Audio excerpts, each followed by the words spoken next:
Hi everyone, this is our first challenge for ভ্রমণে শারুপা। আজ আমি চলেছি একটি জায়গার উদ্দেশ্যে। আমি আর আমার পার্টনার দেখুন যাচ্ছি, আপনাদের সেই জায়গাটা ঘুরে দেখাবো। চলুন। আমরা চলে এলাম হাওড়া রামরাজাতলা শঙ্কর মঠে, যেখানে এই 2026-এ হাওড়া উৎসব হচ্ছে। এটি 1 মার্চ থেকে বসেছে। তো আমাদের এখনও সময় হয়ে ওঠেনি বলে যেতে পারিনি। এই যে আমরা আজ সময় পেলাম, চলে গেলাম। আপনাদের সেই আজ এই জায়গাটাই আপনাদের ঘুরে দেখাবো। এই যে দেখছেন, এটা হাওড়া উৎসবের গেট। এই জায়গাটা হচ্ছে টিকিট কাউন্টার। এখানে জনপ্রতি 10 টাকা করে টিকিট। আপনাদের ঢোকার আগে টিকিটটা অতি অবশ্যই কাটতে হবে। তো এই জায়গাটা সুন্দরভাবে লাইটিং দিয়ে সাজানো, আপনারা দেখলে সত্যি ভালো লাগবে। একটু পারলে ঘুরে আসবেন। তো এই যে এখান থেকে ঢুকছি আমরা সোজা। হ্যাঁ, বাইরে একটা টিকিট কাউন্টার আছে, তো ভেতরেও একটা টিকিট কাউন্টার আছে। কারণ যদি কোনো সময় বাইরে ভিড় হয় তো সেই জায়গা থেকে ভেতর থেকেও টিকিটটা কাটতে পারবেন। এই যে এগোচ্ছি সোজা, এখানেও টিকিট কেটে নিতে পারেন। এই যে, হ্যাঁ, আপনাদের বলে রাখি, এখানে যারা বাইক গাড়ি আনবে অবশ্যই পার্কিংয়ের ব্যবস্থা আছে। এই জায়গাটা হচ্ছে মেন মেলার এন্ট্রান্স। এবার আমরা যে টিকিটটা কেটেছি সেই টিকিটটা দিয়ে আমাদের এখানে দেখাতে হবে এবং তবেই তারা আমাদের প্রবেশ করতে দেবে। তো আমরা যাচ্ছি, এই জায়গা থেকে টিকিট কাটলাম। তো টিকিট কেটে আমরা দেখিয়ে ভেতরে ঢুকলাম। আপনাদের এই স্টলগুলোর সমস্ত কিছু আমি দেখিয়ে দেব। তো এটা হচ্ছে সোজা রাস্তাটা দিয়ে যেতে হবে। ডান দিক বাদিক দুদিকেই স্টল বসে রয়েছে বিভিন্ন রকমের জিনিস, বিভিন্ন রকমের। তার জন্য আমাদের এটা হাওড়া উৎসব বলা হয়। দিক বাদিক থেকে শুরু করে বাচ্চা থেকে বড় সবার সমস্ত রকম জিনিসপত্র বিক্রি হচ্ছে। এছাড়া খাওয়ার স্টলটা রয়েছে।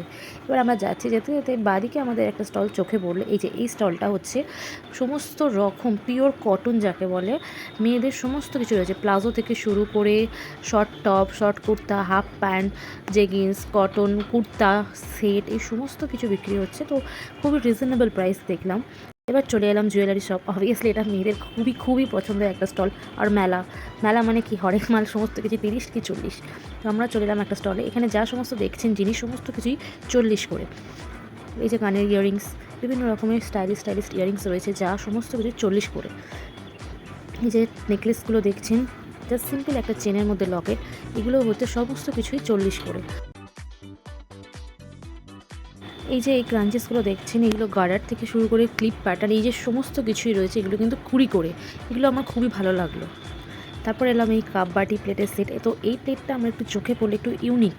তো আমি তো কিনে ফেললামই। আপনারা চাইলে কিন্তু ট্রাই করতে পারেন। দাম কিন্তু খুব বেশি নয়, 80 to 100-এর মধ্যেই রয়েছে। খুব ইউনিক ইউনিক স্টাইল। এই ছাড়া আরও একটা জায়গা নতুন স্টল আমি চোখে পড়লো এবছর। 27 নম্বর স্টলটার নাম মুম্বাই রোস্টেড টামকিন। এখানে হচ্ছে সমস্ত কিছু মুখরোচক নোনতা সমস্ত জিনিস বিক্রি হচ্ছে, যা মুম্বাইতে তৈরি।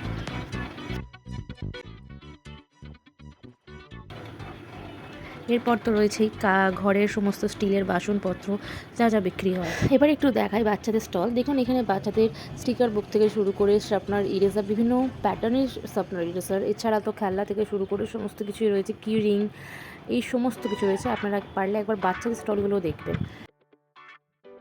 এরপর এই একটা স্টল দেখলাম, B4 রূপা ডিক্সি 50% অফ। এখানে ছেলেদের থেকে মেয়েদের শুরু করে সমস্ত কিছু, আপনার হাফ প্যান্ট, তারপরে টি শার্ট, লেগিংস, কুর্তা, এই সমস্ত কিছুই রয়েছে, কিন্তু 50% অফে। মানে এখানে স্টার্টিং প্রাইস হচ্ছে ₹50 থেকে। তো আপনারা একবার গিয়ে দেখে আসতে পারেন। এছাড়াও রয়েছে নানা রকম ব্যাগের স্টল। এরপর আমার চোখে পড়লো একটি বইয়ের স্টল, যা বাচ্চাদের থেকে শুরু করে বড়দের সমস্ত রকম বই পাওয়া যায়, যা এখনকার যুগে খুবই দেখা যায় না বলতে পারেন। স্টলটির নাম হলো শঙ্কর মঠ পুস্তকালয়। এরপর এলাম হচ্ছে নবদ্বীপ স্পেশাল ক্ষীর দই। এখানে এই স্টলটিও রাখা হয়েছে। এছাড়া তো বাচ্চাদের বিভিন্ন রকম রাইডস। এই মেলা মানেই হচ্ছে রাইডসের ছড়াছড়ি। আপনারা চাইলে একবার ঘুরুন আর দেখুন কত রকমের স্টল এসছে, বাচ্চাদের থেকে শুরু করে বড়দের। তো আমারও মন চাইছিল যাওয়ার, কিন্তু ব্যাপারটা হচ্ছে ওয়েদারটা খারাপ হয়েছিল সেই টাইমটা, ঝড় উঠছিল, বৃষ্টি পড়ছিল, তো সেক্ষেত্রে আমরা উঠতে পারিনি। এরপর তো হরেক মাল 20 টাকা করে রয়েছেই। এই স্টলগুলো আপনারা মেলায় এলেই দেখতে পাবেন। এরপর হ্যাঁ, আর একটা এই রাইডটা এসছে এই প্রথম। তো আমার চোখে এই রাইডটা খুবই একটু ডিফারেন্ট লাগলো। এরপর এসছে জলপুরি শো, যাকে আমরা মারমেড বলি। তো এই শোটি আপনারা টিকিট কেটে দেখতে পারেন। টিকিটটি শো হলো 70 টাকা। শো বসেছে হরার শো। এটা একটু দেখে আমার ইউনিক লাগলো। তো আমার মনে হয় একটু অন্যরকম ট্রাই করা তো উচিত। তো এই হরার শোটারও টিকিট কাউন্টার রয়েছে। তো আপনাদের টিকিট কেটে অতি অবশ্যই লাইন দিয়ে ঢুকতে হবে। এবার চলে এলাম ফুচকা স্টল। মেলায় এসেছি, ফুচকা খাবো না এটা তো হতে পারে না। তো ফুচকা খেলাম, তারপরে এই যে যা কিছু কেনাকাটি করলাম, ব্যাস এইটুকুনি। এরপর তো যারা ঘর সাজাতে ভালোবাসে তাদের জন্য তো এই স্টলটা অবশ্যই থাকবে মেলায়। এইগুলো বিভিন্ন রকম ঘুরে দেখতে পারেন। Suhana flower stall. ব্যাস তারপরে একটু না ঘুরতেই চলে এলো ঝড় বৃষ্টি, আমাদেরকে বেরিয়ে পড়তে হলো। এই যে দেখছে দোকানদাররা সব দোকানপত্র বন্ধ করে ফেলছে। এবার আমরাও বেরোচ্ছি, আর কি করব, এইটুকুনি আপনাদের দেখাতে পারলাম। কেমন লাগলো বলো আমাদের এই ভিডিওটা। আর হ্যাঁ, বলে রাখি এই মেলাটা 1 মার্চ থেকে টানা 45 দিন থাকবে, আপনারা ঘুরে আসবেন পারলে। ধন্যবাদ।